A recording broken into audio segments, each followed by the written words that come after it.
Not my ministry, but I love that for them.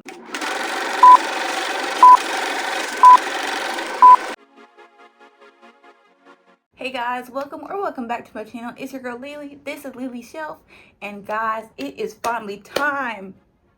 Okay, it is finally time to talk about what? Love is Blind Season 8, the reunion. Now, listen. The Lacheys, the Lacheys, baby, it took them a couple of seasons, but they finally asked some of the questions that we were actually dying to know instead of the questions that they said we were dying to know, but nobody really cared about, y'all. So this reunion actually helped save the season because, again, the season was a snooze fest until like those last couple of episodes when stuff really started to pop off. So we start off right off the bat with the Lacheys walking out. It is their 5-year anniversary. I'm tired of Vanessa Lachey looking like she's hosting an award show and Nick Lachey looking like he was dressed by those people who be dressing some of these men that go to award shows, but really looks like it's just another day in the office. Like, I'm tired of Nick Lachey not coming with the fits. They do a montage of the past 5 years of Love is Blind. The little recap was cute. Everybody starts walking out. The girls, baby, they were eating it up. Daniel looked good, but I can tell that he was married because he looked good. Okay, married men always look good because they know what type of time their woman is going to be on. Taken men who are happy in their relationship always look good because they know what type of time their woman is on. Men, take notes, okay? You can match your woman's fly and it's still a relatively simple look, okay? For some reason, they brought Alex to the reunion. Absolutely not. I was so annoyed by that, but I was thinking to myself, okay, well, like, maybe they'll address the allegations that look to have been proven true by the streets. Like, maybe they'll bring that up like they did with like Trevor and his girlfriend and some of like the other allegations that we've seen contestants get or castmates get in the past. And Daniel and Taylor are still obviously together, and I love that. I love that for them. We get a little montage of how their year has been. They are very clearly in love. They're very clearly matching each other's energy, and it just looks like a very happy, healthy relationship. But we only get like a little bit of time with them because we swiftly move on to like the drama and stuff. Like, I feel like we should have dedicated just a little bit more time to them since they were the only couple to, number one, get married, number two, stay married, and look so like happy with that choice. Daniel did not end up getting the lip tattoo, but he did get a tattoo of Taylor's eyes. Like, it's like this little piece of her face. He got that tattooed on her chest, on his chest. I feel like it's just the eyes, maybe, or maybe like if he was gonna do the eyes and the nose, he might as well have just did like a tattoo of Taylor's face, even though he did say that tattoo did really hurt. So maybe he didn't have the pain tolerance to get her whole face, but like the thought was cute, but I feel like the tattoo, it was a little We moved to Devin and Virginia. This is when I start noticing the Lacheys did not come to play, okay? Because Virginia says that, you know, it came to light that they just weren't aligned on a lot of like core values between her and Devin. She talked about it off, or they talked about it off camera, so she didn't want to put his business out there, but she does go down a list of all the things that she believes in. Like, if you have a different religion, you should be allowed to practice that religion without judgment. She does support the LGBTQIA plus community. She does believe in women's rights. We know that she is pro-choice, and the way that she's talking, it's very clear that it's implied that Devin does not believe any of these things, especially because Virginia brings up the fact that, like, we saw at the wedding she had an aunt who I believe was Muslim, and so obviously like that stuff was very near and dear to her, and so that's why they ended up not working out Also, Devin was shady, like he wasn't honest with her. Before I get there, when Virginia is going down this list of like things that she believes in, and it's implied that Devin does not refute this. He does not object to this. All he says is that, he talks about, to this day, he talks about Virginia in a very positive light, and that he does believe that people with different opinions can still get married and can still make it work. Devin wasn't willing to have the conversation and wasn't willing to hear an opinion different from his own. Like, that's the whole vibe I got from that conversation, and that's the vibe that Virginia is saying that she also got, and that was a problem, because it very much is. Then we find out that the night before, Virginia went to Devin's hotel room, and she found a note from his ex-girlfriend. Now, keep in mind, Virginia lets us know that prior to her going over there that night, they were together all day. So Devin had plenty of chances, plenty of time to tell Virginia that he was hanging out with his ex-girlfriend. A lie by omission is still a lie.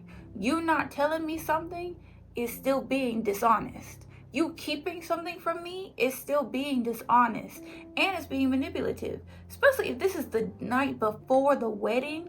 Why are you meeting with your ex-girlfriend? And all Devin had to say to that was, well, I don't see her as my ex-girlfriend. I see her as one of my best friends. She is now together with somebody who was in my wedding party. That has nothing to do with anything, and that just tells me all I need to know about Devin. He's being willfully ignorant to the problem. Boundaries. Number one, even if you think to yourself, well, this girl is my best friend, and we find out that Virginia has met this girl, but when she met her, she did not know that her and Devin used to date. So you got me smiling, kikiing, and laughing in this other girl's face, and I don't even know that that's your ex-girlfriend?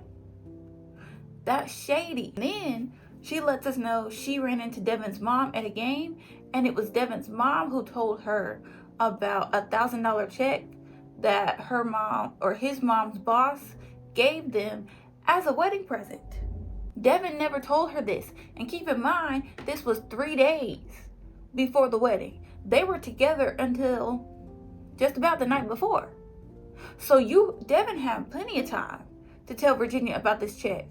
The only thing Devin can say in response to this is, oh, well, I was just hanging on to it until we got married, and then it was going to be both of our money anyway, so what did it matter? No, that's not how it works. That's not how it works, babes. You could have at least said, hey, I got this check. Because quite honestly, him not saying that he received a check, the fact that the mom is the one that let Virginia know, and I don't know with what intentions the mom let Virginia know. Maybe she was just excited, maybe she just wanted to talk wedding stuff and that's how it came up. Or maybe she was just trying to say like, hey, we may have just had one pig in the back, but we have money, okay? We're not completely broke. We could afford more pigs if we wanted to. We just choose not to. Case in point, this $1,000 wedding gift that y'all got. Maybe it came up like that. Who knows? But either way, Devin was not transparent and honest with Virginia. So that makes even more sense why Virginia said no at the altar. And then she also tells us that the weekend of his birthday, she got him this like super nice gift. It was like hundreds of dollars worth of gift cards to all his favorite places. And she wanted to do that cute little like, hey, do you mind helping me bring this stuff in? Devin was like, why do you need my help with that? He finally comes down to get the stuff and he's like, you could have brought that inside. Like, just completely ignoring the gift, completely ignoring the implications. It just went all the way over his head, okay? And also, this is a side note, this is a little side tangent, but if you look at all the men, all the men that ended up being foolish, ridiculous, Ben, his haircut, why he looked like Evel Knievel, why he looked like a discount Batman villain. What was up with that hairstyle? Joey, at least Ben had a hairstyle. Joey, I don't know what, like, he looked like he just came out the water. He looked like he had just auditioned for King Triton in another Little Mermaid rendition movie. And so he had to hop in the pool. But at 6 o'clock, he was hopping in the pool. At 7 o'clock, he had the reunion. And so he just had to throw on a suit and go. Devin, where was the product? There was no product in that hair. It just looked dry. He could have partnered with Sacred, maybe Fenty hair. Aussie Moist. Like, he could have put something in there just to zhuzh it up a little bit. Where was that? You know, they continue going back and forth. Devin and Virginia. Virginia basically says that, like, you know, Devin keeps saying that he has no hate or anything for Virginia, but she hasn't felt loved or respected in this whole past year. They were talking for a little bit, but then he ghosted her. But Devin was running around out in the Minnesota streets telling everybody with ears that she ghosted him. Molly and Madison do corroborate that story and say, no, you did tell us that Virginia ghosted you. Like, you were out here unprovoked talking about her, and then all he could say was, weren't y'all drunk at a bar that I was also at, probably also drinking at? Weren't you too drunk? This has nothing to do with you, Devin. That's the best you could come up with. Next, we have Ben and Sarah. And I actually like where this goes in terms of the Lacheys, and definitely Nick Lachey and the questions that he asked. So we get to Ben and Sarah, and Ben is like, look, before y'all jump me, because y'all have been jumping me for the past year, I am aware that I have privilege, and it's something that I'm ashamed of, something I've never had to think about. And I'm like, Ben, this is not a cheating scandal. This is the fact that you have been willfully ignorant of the way that you are able to operate in the world. And instead of using that privilege to even just do some, like, nobody was saying Ben has to be out here using his privilege to advocate for anybody else in different spaces that he's always going to be able to get into. But he should at least be doing some research. He should at least know about current events, worldly affairs, things like that.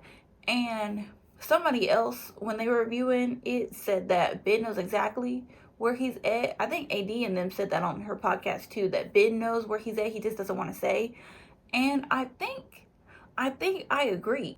But Ben, he isn't really taking any, like, he's not saying, you know, he says that Sarah's words had an impact on him, but what impact that was, nobody knows. Like, he does say he wished, watching it back, he wished that he would have asked Sarah some questions, but, like, why? You don't care. The Lacheys ask him, well, let me come back to that. Nick turns to Sarah and asks, okay, were you really standing on these social justice issues that you were preaching in the pods if you were willing to overlook, you know, Ben's basically disregard for them? Or if you were just seeing something where Ben had the potential to grow, because he did say he wasn't going to put the burden of learning on Sarah. And I love that he asked that question, because Sarah was giving performative. Even now, she was giving performative, because I will say it until I'm blue in the face. If Sarah truly believed that those were non-negotiables for her, that she wanted somebody who is just as involved or at least up to date on social issues, current events, things like that, her and Ben never should have progressed, because they were always like this. They never once intersected until Sarah stopped talking about the social justice stuff. So she was meeting him where he was at. He was never meeting her where she was at. Like, even, I think, in episode maybe 11 or 12, maybe 13, one of the later episodes, when they're glamping, Sarah asked him, do you have any other questions for me? Because she had just told him about the service that she had watched of his church. And he was like, nah, like, I want to go to bed. He was basically like, look, like, I'm exhausted, I'm tired, I just want to go to sleep. But Sarah was saying her main issue was the fact that Ben lacked curiosity. So it's not that Ben stood for nothing, so he falls for everything. It was the simple fact that they could not even have a conversation. And even Sarah goes back to Ben because she said after the wedding, they were living together because she got a travel nurse contract. And so she had to go to Nashville. Now, according to Sarah, her and Ben talked like Ben was going to leave his car at his house. He was going to fly to Nashville to hang with her because Ben has a remote job. So he was going to be there for like 2 weeks to 2 months. And they were going to make the long distance thing work. And he could just use Sarah's car while he was down there in Nashville visiting her. According to Ben,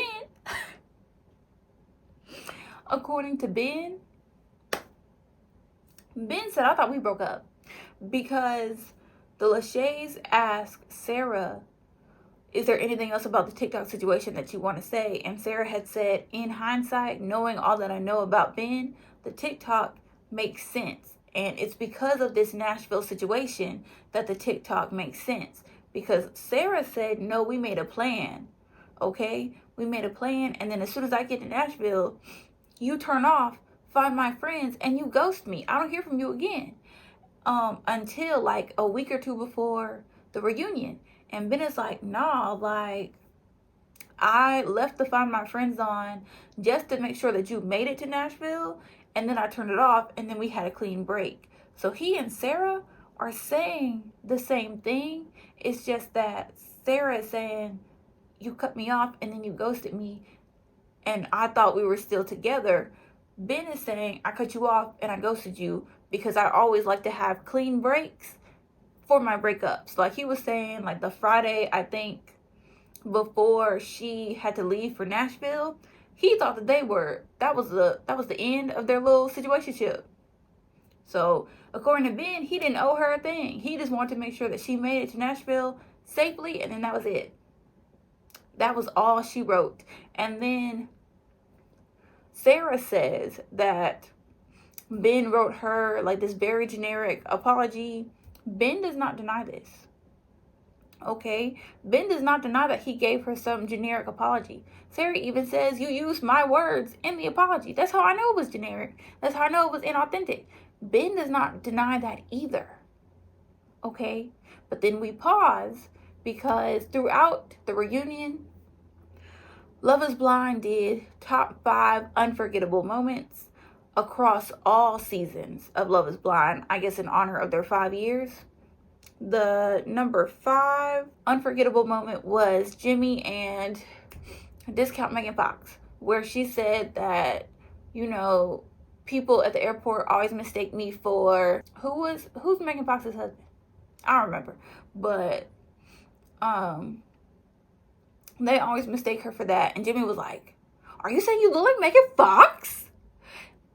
And, you know, she was like, well, you know, it's just because of the dark hair and the light eyes. Guys. Number 1, why is that an unforgettable moment? Like, yes, at the time of that season, it was funny, but like, that was not an unforgettable moment. We're back with the tea. So the Lacheys asked Ben about his church's stance and if he really couldn't remember or if he just didn't want to say. And Ben says, no, I really could not remember because nobody in my life, no one in my life has to deal with that. It doesn't apply to anybody in my life. So those friends that Sarah met were paid actors. By who? Ben, I'm assuming, because you had an Asian lady there and you had the girl, the lesbian. Neither of them were at Ben's wedding, but I just figured, you know, maybe they couldn't make it. But hearing him say that nobody in his life is part of the LGBTQIA plus community. So the girl who said that she had a girlfriend, that's not your friend? So then, if that's not your friend, what was she doing there? Maybe you and David should have been talking, because I'm pretty sure if Dave knew that he could just hire some people to pretend to be his friends, he could have did that. They could have met Lauren, and then he could have been like, see, my friends aren't feeling you. Listen, This, okay? This is Ben's real friend. I was going to pick up my Miles Morales plushie, but Miles Morales and Ben would not be cool. This is Ben's real friend, not the paid actors that we saw that day with Sarah. Not them, okay? The people I just picked up, those are Ben's real friends, okay? That is why he does not have to stay up with current events. Because what current event would impact a stuffed animal? None. Except maybe a recall, or maybe like when Toys R Us shut down. But other than that, that's why he doesn't have to keep up with current events, guys. Coming back to when they talk about the TikTok, and when Ben and Sarah talk about the TikTok and the generic apologies, and how Ben reached out to Sarah like a couple of weeks before the reunion because somebody told him it would be in his best interest to be on good terms with Sarah, and then that way they can go over reunion questions. Now, when the Lacheys asked Ben who reached out to him and said that, or who was he talking to that said that, Ben says he doesn't want to throw anybody under the bus. The Lacheys say, okay. They turn to Sarah, okay? Because Ben is over here. They turn to Sarah and they say, Sarah, do you know? Sarah says, it was Jimmy. This is why subtitles are important, because at first I did not hear Jimmy's name, okay? I heard Jeremy at first, so I was like, what the heck? Honestly, that would have been even wilder, but no, Jimmy, okay? This was all a scheme that Jimmy set up. Jimmy is the one who was talking to Ben and saying that they should go over reunion questions and to make sure that he and Sarah are good. Jimmy, what are you doing here? Is that why Jimmy was in 2 of the top 5 unforgettable moments? I forgot that Jimmy was a thing, quite honestly, until they brought him back up at the reunion. Jimmy, what are you doing here? The last little section of Sarah and Ben was that the Lacheys asked Sarah if she felt like anything was authentic about her connection with Ben, and Sarah says that she felt like she was love bombed and that she fell for the act that Ben was putting on. And I don't know how to feel about this. Let me know what y'all think down in the comments. Monica and Joey are in the hot seat next. The Lacheys ask if Monica ever told Joey how she felt. She does say no, but she also argues that Joey never told her how he felt either, and that her watching the season back, it was humiliating and embarrassing for her to watch herself have to ask this man to touch her more, to show her that he was interested more, and like she wished that she could have seen during the season that he was not interested in her. And then Joey agreed that they couldn't get out of the friend zone, but he argues that the big reason was because of Monica's sister Nicole, and that because she kind of rejected him in a sense, like she did not give Joey a very warm welcome, that put him off, and so like he just kind of was holding back from that point on.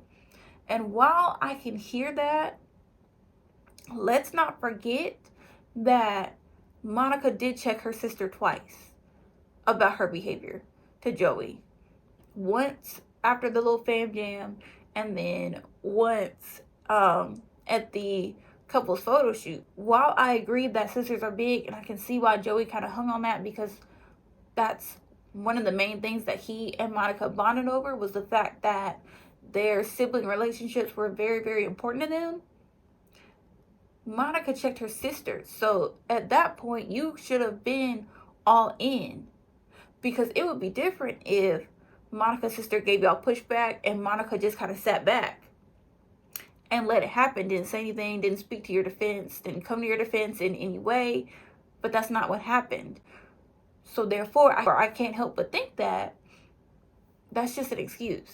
Especially since Monica's like, even when I'm watching like the wedding prep and the wedding scenes, I'm having, real conversations with my folks on Joey's end. He's laughing, he's cutting up with his boys, they're throwing around a football. They briefly talk about like feelings and stuff, and like I can't talk to everything because I'm not gonna lie, y'all, I will skip it around. Okay, I was skipping around because in episodes it was dragging. We were having too many conversations before the wedding, and I was bored. So I did skip. I did see that he had a little scene with his sisters, but I don't know what they talked about. But I feel like that was and Joey's mom, but I don't know what they talked about either.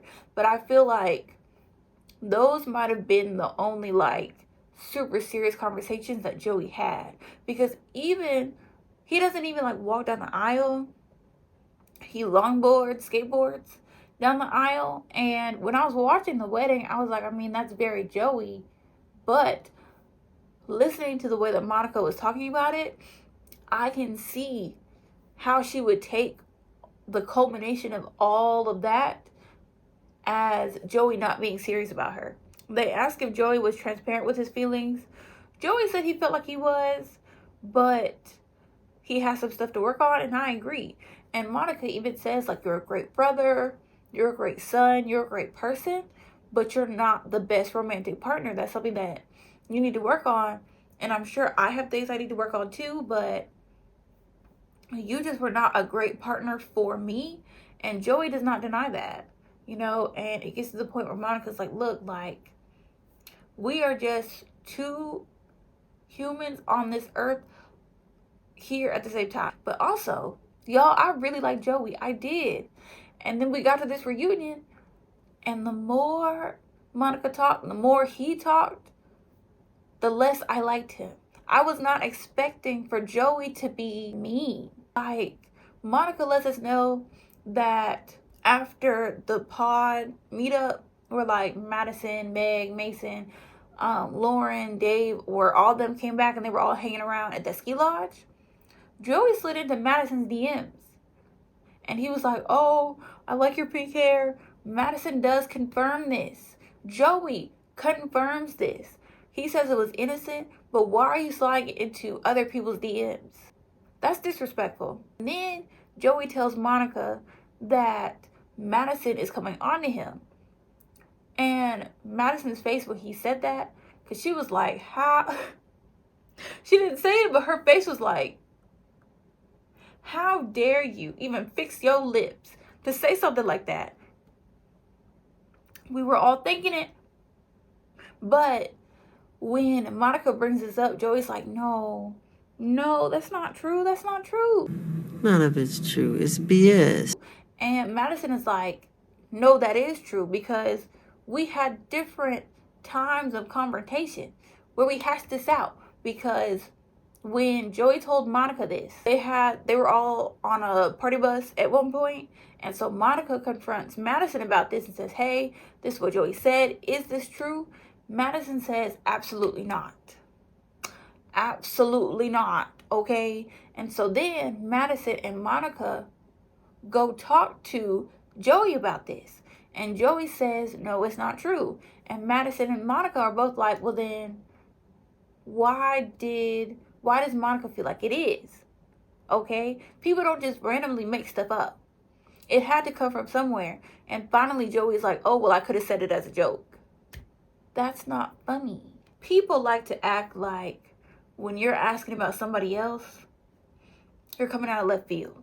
Nobody asks about somebody else, especially something as specific as Monica feeling like Joey was interested in Madison, if Joey did not say something to spark that thought. The number 4 unforgettable moment was Garrett's glow up. Garrett, like Garrett and Taylor, because I know you forgot. I did too. I'm bored. That was a very forgettable moment. Like, the Lacheys asked Dave what's wrong with him as a segue for Dave. And they asked what it was like watching him back. Did his sister have any opinions? Dave says his sister's biggest concern was him being painted in a bad light. And now here he is, having been painted in a bad light. Surprise, surprise. And that she could barely watch it because of how he was treating Lauren, how he was being portrayed on the show. Lauren, meanwhile, says that watching the show back, it gave her more clarity on her and Dave's relationship, and that she's light years ahead of him in terms of emotional maturity. I agree, but I don't, and I'm gonna tell you why. I agree that Lauren is more emotionally mature than Dave. But I don't agree, because emotional intelligence is not just being able to express your emotions, it's also knowing your worth.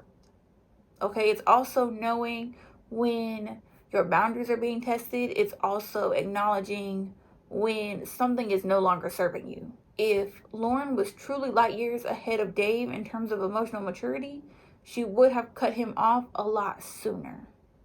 So I do agree, but I don't, because Lauren was able to express herself better in terms of what she was feeling, what she was thinking, how she wanted them to work, things like that. All that plays into emotional intelligence.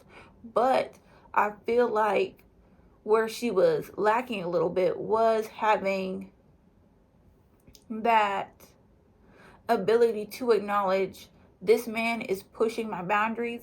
This man is continuously tearing me down, and I do not deserve to be treated this way, and therefore I will remove myself from this situation. She does eventually get there, which is also growth.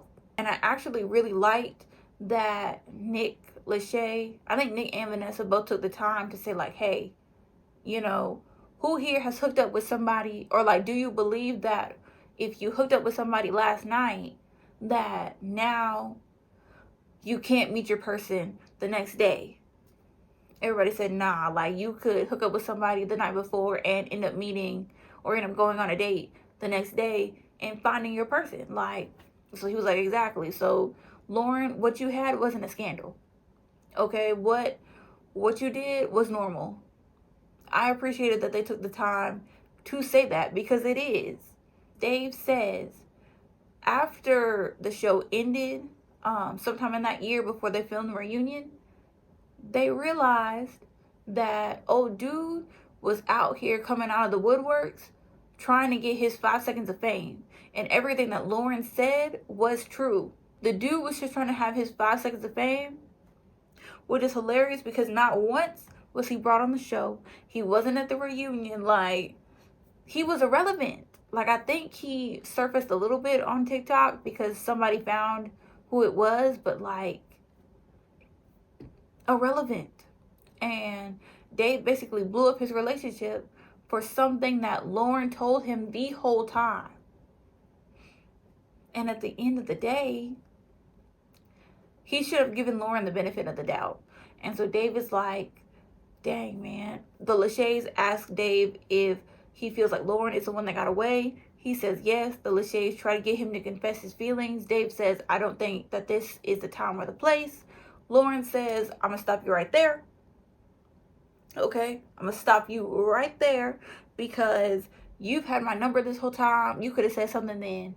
Especially since she does let us know that Dave did send her an apology. So if you could send an apology, you could have told me before now that you still have feelings for me. But respectfully, I'm good.